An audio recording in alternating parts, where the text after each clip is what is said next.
Patricia. Bonsoir Stéphanie. Les filles, j'ai la chance ce soir d'être avec Patricia qui est notre experte en puériculture alternative. Nous avons Michel. Michel, elle a 32 ans.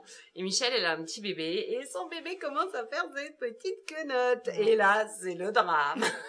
Ça peut faire un peu mal.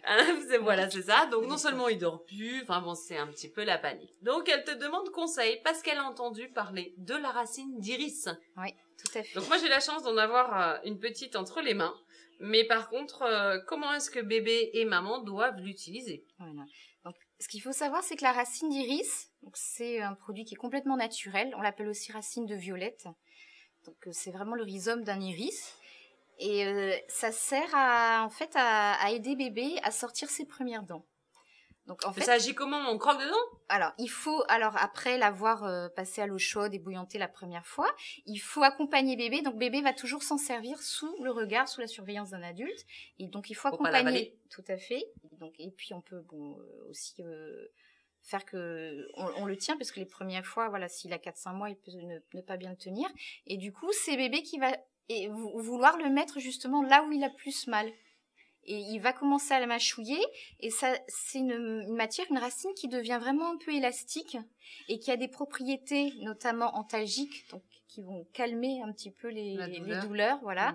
Et en même temps émollientes, donc qui vont attendrir un petit peu la gencive et permettre à la dent de sortir un petit peu plus rapidement. D'accord. Donc bébé la mâchouille à l'endroit où il en a besoin. Il faut pas l'utiliser toute la journée en continu. Hein. Il y a de toute façon sur la notice tous les conseils. Ce sont des petits moments répétés dans la journée. Et par contre, quand bébé a vraiment sorti ses premières dents, quand elles sont vraiment visibles, quand elles sont vraiment bien sorties, là, il faut éviter de trop la bidonner. Il faut vraiment ralentir en fait le rythme. En fait, c'est pour aider vraiment la poussée des premières. Voilà. C'est ça. Aider vraiment à sortir la dent de la gencive. En fait. Le risque, c'est qu'avec un bébé plus grand qui aurait vraiment des dents, à force, il pourrait effectivement arracher des petits morceaux et voilà. Non seulement de sa dent, mais en plus de l'iris et les avaler. Voilà, exactement. Donc c'est pas terrible. Donc voilà le petit truc. Voilà. C'est vraiment une chouette alternative d'iris aux anneaux en plastique. Voilà. Alors moi je connais les colliers d'ambre. Oui, exactement. Mais elle peut pas mâchouiller, bien entendu, le collier d'ambre. D'accord. Et il y a des périodes où on voit vraiment que bébé a envie. Il salive beaucoup. Il prend nos doigts. doigts. Il a envie, il prend les doigts. Ouais. On a parfois mal. Ouais, c'est clair. Moi, ma nièce, elle m'a mordu. Voilà. Et ça fait assez mal Pourtant, ils ont une toute petite bouche, mais ça peut faire mal. Donc ça, c'est une chouette alternative. Voilà. Bien. Pour aider les petits. C'est petit, c'est simple, c'est écolo. Merci Patricia pour ces informations. Les filles, n'hésitez pas à nous envoyer vos questions sur le site de www.secretdefille.tv et bien évidemment notre page fan. Je vous fais des bisous et je vous souhaite un bon appétit. Salut. Au revoir. Bonsoir les filles. Bonsoir Christelle. Bonsoir. Les filles, je vous présente Christelle. Christelle, les filles, notre psy secret de fille que je ne vous présente plus en même temps. Christelle, au secours, nous avons Aurélie. Aurélie, elle a 25 ans. Oui. Et Aurélie, elle veut demander une augmentation. D'accord. Et elle n'y arrive pas. Ah. Elle a les compétences, mais elle bloque quand il s'agit de franchir la porte de son boss, c'est pas possible. Oui. Qu'est-ce qu'on peut lui donner comme conseil? Je pense que si elle n'ose pas le faire, c'est très certainement qu'elle a peur. Le mot me vient de se faire rembarrer. C'est pas très joli, mais c'est ça. Oui, mais on est entre nous les filles. Voilà, donc ça. Du coup, ça la bloque. Mais elle le mérite. Aurélie, prends ton courage à deux mains, franchis la porte et vas-y. Tu as des compétences. Fais-toi confiance parce que je crois que le souci, il est là. C'est que très souvent, les personnes ne se font pas suffisamment confiance et n'osent pas. Ouais. Voilà, par peur du non, déjà. Mais je crois qu'il vaut mieux essayer et avoir un non plutôt que de ne pas essayer et du coup de passer à côté d'une augmentation qui pourrait être sympa. C'est clair. Après, si la réponse du boss, c'est non, forcément, ça entraîne une autre question qui est le pourquoi. C'est ça. Donc du coup, elle va se retrancher. C'est ça. Elle va perdre confiance en elle. Et puis surtout, est-ce qu'on a envie de savoir pourquoi? Je pense qu'il y a une crainte par rapport à ça déjà, parce que c'est un supérieur hiérarchique, donc on n'ose pas trop. Mais en même temps, c'est un droit. On a le droit, avec quiconque d'ailleurs, de poser des questions, d'obtenir des réponses, de savoir ce qu'il en est. Ne ne serait-ce que pour Aurélie, là, ça va être important pour elle par rapport à ses compétences, de savoir si son boss juge que ses compétences valent une augmentation. Parce qu'il va y avoir des choses qui vont découler de la réponse. Soit elle a une augmentation, elle est ravie, ça veut dire que voilà, ses compétences sont reconnues. Ou alors, si c'est un non et qu'il ne peut pas y avoir d'augmentation, il y a différentes réponses possibles au pourquoi.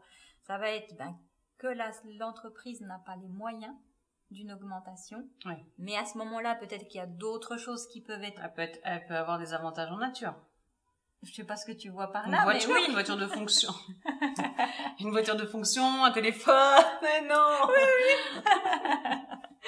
Oui, ça peut être d'avoir, de pouvoir prendre une journée de repos supplémentaire. Des petites choses. Donc de toute façon, elle sera gagnante. Et si par contre c'est un non parce qu'on juge que vous n'avez pas les compétences pour, là ça remet tout en question. Et peut-être que ça peut lui donner la possibilité de chercher du travail ailleurs, où elle sera davantage reconnue dans ses compétences, où elle se sentira du coup peut-être beaucoup mieux. Donc il faut vraiment préparer son entretien. Exactement. S'y préparer et se préparer à toutes les réponses possibles. À toutes les éventualités. Voilà, tout à fait. Pour ne pas être trop déçu. Tout à fait. Et puis, je dirais que d'un point de vue professionnel, normalement, on ne doit pas faire rentrer en compte trop l'affectif. Donc, il faut arriver à mettre mettre une barrière. C'est pas évident. C'est ça. C'est ça. Merci beaucoup, Christelle. Les filles, je vous souhaite une bonne soirée. Aurélie, tu es parée. Alors, des bisous. Salut. Bonsoir les filles. Bonsoir Constance. Bonsoir. Les filles, j'ai la chance ce soir d'être avec Constance, qui est notre professionnelle de la beauté. Nous avons ce soir Rachel. Rachel, elle a 17 ans et Rachel, elle a la peau grasse. Et elle pose sa question à savoir comment est-ce qu'elle pourrait l'entretenir idéalement au quotidien. Donc, quand on a une peau grasse, on fait comment, Constance ? Alors, quand on a une peau grasse, il faut avoir les bons gestes chez soi. J'imagine. Utiliser les bons produits. Donc, c'est très important. Il y a des mauvais produits ? Il faut pas utiliser des produits qui sont pas adaptés à son type de peau. Ah bah voilà. Donc, quand on a une peau grasse, on utilise des produits pour les peaux grasses. Pour les peaux grasses, D'accord, voilà. Très bien. Voilà. Donc, le mieux, c'est de bien nettoyer sa peau le soir avec un démaquillant, une lotion, le démaquillant, si possible, en mousse. D'accord. Donc, pour eux, une question de texture, voilà, c'est plus gras. Adapté pour les peaux grasses. Voilà, c'est moins gras, donc c'est mieux pour une peau grasse. C'est mieux qu'un lait. C'est mieux qu'un lait. D'accord, le lait très bien. Plus gras. Très bien. Donc voilà, utiliser une lotion ensuite. Et, une lotion pour les peaux grasses. Voilà aussi. Et le matin, utiliser plutôt un fluide au lieu d'une crème. Parce que c'est moins riche. Voilà, la crème est plus grasse, le fluide est plus léger, donc c'est plus facile à porter. Et la peau sera moins brillante la journée. D'accord. Voilà. Oui, on va pas apporter du gras sur une peau grasse. Voilà. Ça suffit. Oui. D'accord. Et du coup, alors, le fluide tous les matins. Le fluide tous les matins. Très bien. Fluide tous les matins, les filles. Voilà. Fluide hydratant, matifiant si possible, pour pas avoir la peau qui brille. D'accord. Et la semaine, elle a des choses à faire Alors, si toutes les 2 semaines, elle peut faire un gommage. Toutes les 2 semaines ou 2 fois par semaine? Toutes les 2 semaines. Toutes les 2 semaines. Une semaine sur 2. Voilà, c'est ça. D'accord, ok. Et faire un masque tout de suite après. D'accord, un masque comment? Un masque absorbant, désincrustant, par exemple, qui va absorber un petit peu le sébum, qui va nettoyer les pores qui sont dilatés. Dilaté et encombré de gras. Voilà, c'est ça. Parce qu'il faut le dire, les filles, la peau grasse, les pores, il y a du gras. Exactement. D'accord, ok. Donc, le geste quotidien, c'est le démaquillant et la lotion tous les soirs. C'est ça. D'accord. Oui. Je fais ça parce que quand on se démaquille, on fait comme ça. Oui, c'est ça. Ensuite, le matin, on met son fluide. Le fluide. Et une semaine sur 2, on fait le gommage et le masque. Son gommage et le masque. Exactement. D'accord. Est-ce qu'il y a des produits à utiliser en cure? Est-ce qu'on peut faire des choses On peut utiliser un régulateur de sébum. D'accord. Qui va ralentir un petit peu l'excès de sébum qu'on a souvent quand on a une peau grasse. D'accord. Et puis voilà. Et puis voilà, c'est déjà très bien. Déjà, si Rachel fait ça tous les matins et une semaine sur 2, c'est déjà très bien. Il y aura une nette amélioration. Eh ben voilà. Merci pour ces précieux conseils, Constance. Les filles, je vous souhaite une très bonne soirée. Bonsoir les filles, bonsoir Jackie. Bonsoir. Les filles, je vous présente Jackie qui est notre experte en beauté ce soir. Nous avons Chantal. Chantal, elle a 30 ans et Chantal, elle veut des conseils pour retrouver l'éclat de sa peau. Donc, qu'est-ce qu'on peut dire à Chantal en tant que qualité d'expert en beauté? Quels sont les conseils que tu peux donner à Chantal? Bonsoir Chantal. Donc, pour donner de l'éclat à sa peau, donc déjà, hein, on va entretenir sa peau tous les jours, pas une fois par semaine, pas une fois par semaine surtout. Hein. C'est vrai qu'il y a des femmes qui se démaquillent une fois par semaine.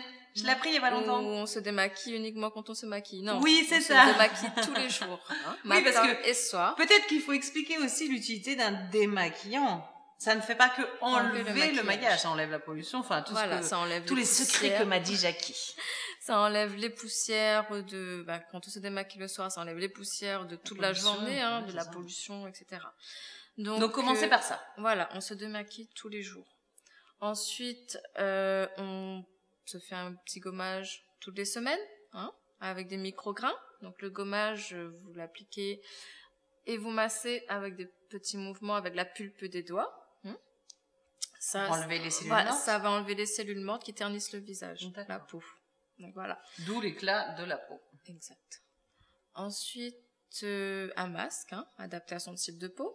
Selon son type de peau, on va utiliser le masque qu'il faut, c'est-à-dire, par exemple, si vous avez la peau grasse, un masque à l'argile, voilà.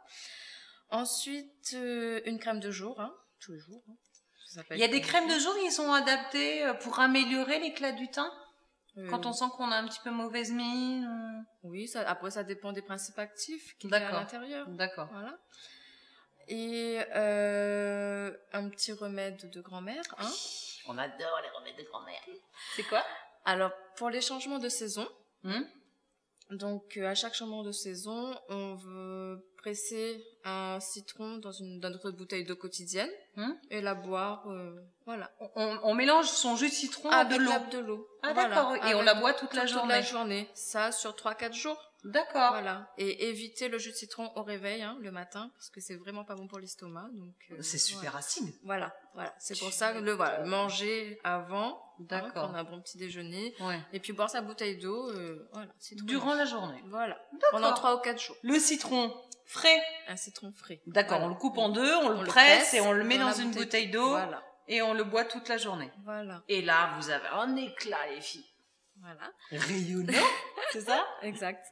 Puis éviter de manger trop gras aussi, hein, c'est pas très bon. C'est vrai qu'on se rend compte qu'après les fêtes, on a une sale tête.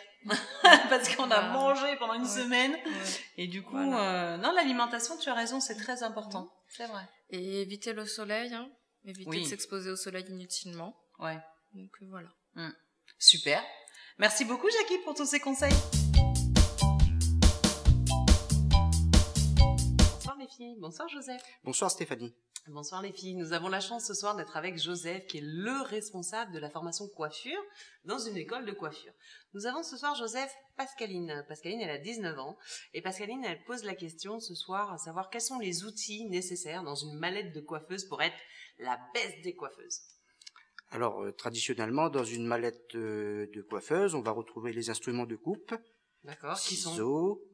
ciseaux droits, ciseaux sculpteurs d'une manière générale, et puis les instruments de coiffage, comme par exemple le fer à lisser, le fer à boucler, le sèche-cheveux, et puis quelques autres instruments qui permettent de compléter, si vous voulez, les différents types de coiffure.